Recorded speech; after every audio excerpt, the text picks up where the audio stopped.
Right గా next news కోదాం. నేడు intelligence మాజీ చీఫ్ ప్రభాకర్ రావు విచారణ, ఫోన్ ట్యాపింగ్ కేసు. బాధితుల స్టేట్మెంట్స్ రికార్డ్ చేస్తున్న పోలీసులు. సంధ్యా కన్వెన్షన్ ఎండీ శ్రీధర్రావు వాంగ్మూలం నమోదు. 3వ రోజు కస్టడీలో భుజంగరావు తిరుపతన్న సర్వర్ రూమ్లపై ఆధారాలు సేకరణ. ఆధారాలు కూడా దొరికినాయట. ఇంట్రెస్టింగ్గా ఉన్నది. రైట్ ఇక 4వ పేజీలో కదా ఇది ఉన్నది. పోదాం 4వ పేజీకి. రైట్ ఇగో బాధితుల స్టేట్మెంట్ రికార్డ్ చేస్తున్న పోలీసులు. ఫోన్ ట్యాపింగ్ కేసులో పోలీసుల దర్యాప్తు ముమ్మరం చేశారు. స్పెషల్ ఇంటెలిజెన్స్ బ్యూరో మాజీ చీఫ్ ప్రభాకర్ రావును విచారించేందుకు ఏర్పాట్లు చేస్తున్నారు. తెలంగాణ అసెంబ్లీ ఫలితాలు విడుదలైన తర్వాత ప్రభాకర్ రావు అమెరికా వెళ్లిపోయారు.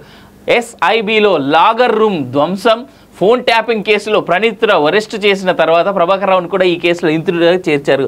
దర్యాప్తులో భాగంగా ఆయన ఇంట్లో పోలీసులు సోదా చేశారు. ప్రభాకర్ రావు అందుబాటులో లేకపోవడంతో విచారణకు సహకరించాలని సమాచారం ఇచ్చారు.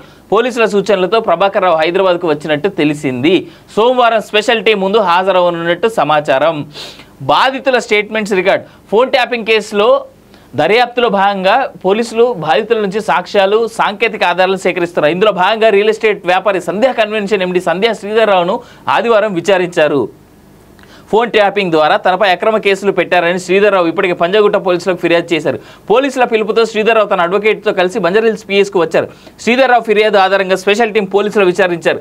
ఫోన్ ట్యాపింగ్ చేసినట్టు చెప్పడానికి గల కారణాలు, వాటికి సంబంధించిన సాక్ష్యాలను అందించాలని కోరారు. అయితే శ్రీధర్రావు ఇచ్చిన ఫిర్యాదులో టాస్క్ ఫోర్స్ మాజీ డీసీపీ రాధాకిషన్ రావు, భుజంగరావు పేర్లను ప్రస్తావించినట్టు తెలిసింది. ఇగో దాని కంటిన్యూషన్ ఏందో తెలుసా, నేను చెప్తా. ఇక్కడ ఏం రాశారో అది చదివిన తర్వాత చెప్తా మీకు. బెదిరింపులతో అక్రమంగా వసూలు చేశారు. సివిల్ వివాదాల్లో తనపై 10ల సంఖ్యలో కేసులు పెట్టించినట్టు శ్రీధర్రావు వివరించారు. శ్రీధర్రావు అంటే ఎవరు? ఈ సంధ్యా కన్వెన్షన్ ఎండీ అనమాట. రాధాకిషన్ రావుతో పాటు మరికొందరు మంది తన ఇంటికి వచ్చి కోట్ల రూపాయలు ఎత్తుకెళ్లారని పేర్కొన్నారు. 2 గంటల విచారణ అనంతరం శ్రీధర్రావు పిఎస్ నుంచి బయటకు వచ్చి మీడియాతో మాట్లాడారు. ఫోన్ ట్యాపింగ్, తనపై బెదిరింపులకు సంబంధించిన సమాచారాన్ని స్పెషల్ టీం అధికారులు ఇచ్చేందుకు పిఎస్కు వచ్చారని తెలిపారు. ఫోన్ ట్యాపింగ్ ద్వారా భుజంగరావు కూడా తనను ఇబ్బందులకు గురి చేశారని తెలిపారు. ఆఫీస్కు పిలిపించి మరీ బెదిరించారని శ్రీధర్రావు చెప్పారు. ఈ వివరాలన్నీ స్పెషల్ టీం అధికారులకు చెప్పారని, త్వరలో మీడియా సమావేశం ఏర్పాటు చేసి వివరాలు వెల్లడిస్తారని పేర్కొన్నారు. సర్వర్ రూమ్లపై స్పెషల్ టీం ఆరా. మరోవైపు భుజంగరావు తిరుపతన్న కస్టడీ కొనసాగుతున్నది. 3వ రోజు కస్టడీలో భాగంగా ఆదివారం కీలక వివరాలు సేకరించారు. West zone DCP Vijay Kumar ఆదివారం 8 గంటలకి బంజారాహిల్స్ పోలీస్ స్టేషన్కి వచ్చారు. తిరుపతన్న భుజంగరావులను ప్రశ్నించారు. ఇందులో మరికొంతమంది అధికారుల పేర్లను భుజంగరావు వెల్లడించినట్టు తెలిసింది. ప్రధానంగా ఎస్ఐబి లాగర్ రూమ్స్కు సంబంధించిన వివరాలనే సేకరించినట్టుగా సమాచారం. బేగంపేటలోని ఎస్ఐబి ఆఫీస్లో పాటు సిటీ శివారు ప్రాంతాల్లోనూ సర్వర్సు, వార్ రూమ్స్ ఏర్పాటు చేసినట్టు భుజంగరావు తిరుపతన్న వెల్లడించినట్టు తెలిసింది. ఆయా ప్రాంతాల్లో పనిచేసిన అధికారులు, సిబ్బంది వివరాలతో పాటు స్పెషల్ టీమ్స్ పోలీసులు దర్యాప్తు చేస్తున్నారు. ఇగో నేను చెప్తా చూడురి, ఇది ఏదైతే ఇప్పుడు ఈ సర్వర్ రూమ్లు వీటి సంగతి ఏదైతే ఉన్నదో, దీని తర్వాత నెక్స్ట్ ఏంటంటే వీళ్ళు చేసినటువంటి అక్రమాలన్నీ, ఎవరెవరి దగ్గర ఎన్ని లక్షలు ఎన్ని కోట్లు వసూలు చేసిర్రు ఏంది అనేటువంటి వివరాలు బయటికి రాబోతున్నాయి. ఆల్రెడీ పేపర్లనే రాసినారు. హవాలా బిజినెస్ ఎవరైతే చేసిరో, వీళ్ళకి సాయం చేసిన వాళ్ళు ఎవరైతే ఉన్నారో ఆ హవాలా చేసినటువంటి వాళ్ళందరూ మిస్సింగ్ అనేటువంటి మాట ఉన్నది కదా. అయితే దీంతోపాటు ఈడీ లేదా ఎలక్షన్స్ టైంలో సీజ్ చేసినటువంటి డబ్బులు, ఆ డబ్బంతా ఏడిపోయింది. మొన్నటికి మొన్న మనం చూసినాం, వీళ్ళు సీజ్ చేసినటువంటి డబ్బు పోలీసు వ్యాన్లలోనే తరలించినట్టుగా పోలీసులే చెప్పుకొచ్చారు. ఎవరైతే ఇప్పుడు అరెస్ట్ అయ్యారో, ఎవరైతే విచారణ ఎదుర్కొంటున్నారో వాళ్ళే, మేము పోలీస్ వ్యాన్లలోనే ఎలక్షన్స్ టైంలో మా డబ్బంతా అటు షిఫ్ట్ చేసినాం అనేటువంటి మాట అన్నారు కదా. ఆ షిఫ్టింగ్ ప్రాసెస్ ఎట్లా జరిగింది, ఎక్కడెక్కడ పైసలు దాచిర్రు, మీరు తీసుకుపోయిన పైసలన్నీ ఏడబెట్టిర్రు, దీంట్లో మనీ లాండరింగ్ ఏం జరిగింది అనేటువంటి కోణంలో రానున్నటువంటి రోజుల్లో ఎంక్వైరీ జరగబోతున్నది. నిన్ననే చెప్పినాం, నిన్నేం కర్మ, మేము 4 days బ్యాకే చెప్పినాం. ఈడీ కూడా ఎంటర్ అవుతుంది, ఏసీబీ ప్లస్ సిబిఐ కూడా ఎంటర్ అవుతుంది అని చెప్పినాం కదా. వాళ్ళు కూడా వస్తారు, పోయి జర వెయిట్ చేయర్రి. ఈడీ కానీ ఎంటర్ అయిందంటే నా జాగ్రత్తగా మంచి మస్తు మజా ఉంటుంది అనమాట. రైట్ ఇక నెక్స్ట్ న్యూస్ కోదాం. నేడు ఇంటెలిజెన్స్ మాజీ చీఫ్ ప్రభాకర్ రావు విచారణ, ఫోన్ ట్యాపింగ్ కేసు. బాధితుల స్టేట్మెంట్స్ రికార్డ్ చేస్తున్న పోలీసులు. సంధ్యా కన్వెన్షన్ ఎండీ శ్రీధర్రావు వాంగ్మూలం నమోదు. 3వ రోజు కస్టడీలో భుజంగరావు తిరుపతన్న సర్వర్ రూమ్లపై ఆధారాలు సేకరణ. ఆధారాలు కూడా దొరికినాయట. ఇంట్రెస్టింగ్గా ఉన్నది. రైట్ ఇక 4వ పేజీలో కదా ఇది ఉన్నది.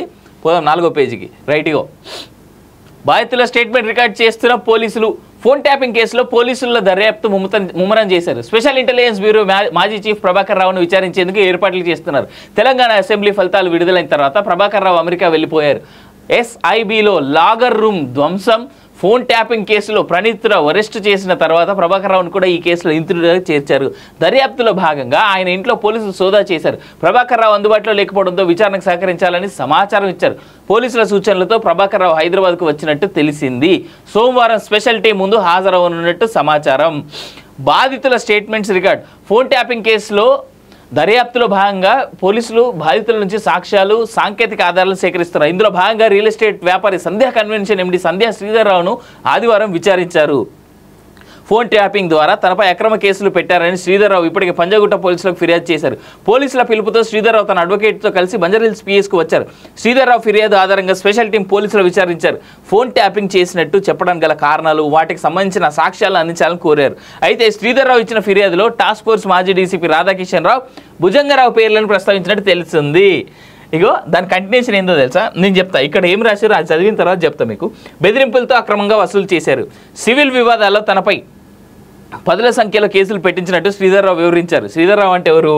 ఈ సంధ్యా కన్వెన్షన్ ఎండి అనమాట. రాధాకిషన్ రావుతో పాటు మరికొందరు మంది తన ఇంటికి వచ్చి కోట్ల రూపాయలు ఎత్తుకెళ్లారని పేర్కొన్నారు. 2 గంటల విచారణ అనంతరం శ్రీధర్రావు పిఎస్ నుంచి బయటకు వచ్చి మీడియాతో మాట్లాడారు. ఫోన్ ట్యాపింగ్, తనపై బెదిరింపులకు సంబంధించిన సమాచారాన్ని స్పెషల్ టీం అధికారులు ఇచ్చేందుకు పిఎస్కు వచ్చారని తెలిపారు. ఫోన్ ట్యాపింగ్ ద్వారా భుజంగరావు కూడా తనను ఇబ్బందులకు గురి చేశారని తెలిపారు. ఆఫీస్కి పిలిపించి మరీ బెదిరించారని శ్రీధర్రావు చెప్పారు. ఈ వివరాలన్నీ స్పెషల్ టీం అధికారులకు చెప్పారని, త్వరలో మీడియా సమావేశం ఏర్పాటు చేసి వివరాలు వెల్లడిస్తారని పేర్కొన్నారు. సర్వర్ రూమ్లపై స్పెషల్ టీం ఆరా. మరోవైపు భుజంగరావు తిరుపతి కస్టడీ కొనసాగుతున్నది. 3వ రోజు కస్టడీలో భాగంగా ఆదివారం కీలక వివరాలు సేకరించారు. West zone DCP Vijay Kumar ఆదివారం 8 గంటలకి బంజారాహిల్స్ పోలీస్ స్టేషన్కి వచ్చారు. తిరుపతన్న భుజంగరావులను ప్రశ్నించారు. ఇందులో మరికొంతమంది అధికారుల పేర్లను భుజంగరావు వెల్లడించినట్టు తెలిసింది. ప్రధానంగా ఎస్ఐబి లాగర్ రూమ్స్కు సంబంధించిన వివరాలనే సేకరించినట్టుగా సమాచారం. బేగంపేటలోని ఎస్ఐబి ఆఫీస్లో పాటు సిటీ శివారు ప్రాంతాల్లోనూ సర్వర్సు, వార్ రూమ్స్ ఏర్పాటు చేసినట్టు భుజంగరావు తిరుపతన్న వెల్లడించినట్టు తెలిసింది. ఆయా ప్రాంతాల్లో పనిచేసిన అధికారులు, సిబ్బంది వివరాలతో పాటు స్పెషల్ టీమ్స్ పోలీసులు దర్యాప్తు చేస్తున్నారు. ఇగో నేను చెప్తా చూడురి, ఇది ఏదైతే ఇప్పుడు ఈ సర్వర్ రూమ్లు వీటి సంగతి ఏదైతే ఉన్నదో, దీని తర్వాత నెక్స్ట్ ఏంటంటే వీళ్ళు చేసినటువంటి అక్రమాలన్నీ ఎవరెవరి దగ్గర ఎన్ని లక్షలు ఎన్ని కోట్లు వసూలు చేసిర్రు ఏంది అనేటువంటి వివరాలు బయటికి రాబోతున్నాయి. ఆల్రెడీ పేపర్లనే రాసినారు. హవాలా బిజినెస్ ఎవరైతే చేసిరో వీళ్ళకి సాయం చేసిన వాళ్ళు ఎవరైతే ఉన్నారో ఆ హవాలా చేసినటువంటి వాళ్ళందరూ మిస్సింగ్ అనేటువంటి మాట ఉన్నది కదా. అయితే దీంతోపాటు ఈడీ లేదా ఎలక్షన్స్ టైంలో సీజ్ చేసినటువంటి డబ్బులు, ఆ డబ్బంతా ఏడిగిపోయింది. మొన్నటికి మొన్న మనం చూసినాం, వీళ్ళు సీజ్ చేసినటువంటి డబ్బు పోలీసు వ్యాన్లలోనే తరలించినట్టుగా పోలీసులే చెప్పుకొచ్చారు.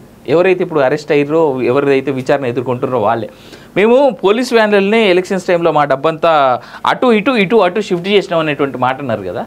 ఆ షిఫ్టింగ్ ప్రాసెస్ ఎట్లా జరిగింది, ఎక్కడెక్కడ పైసలు దాచిర్రు, మీరు తీసుకుపోయిన పైసలు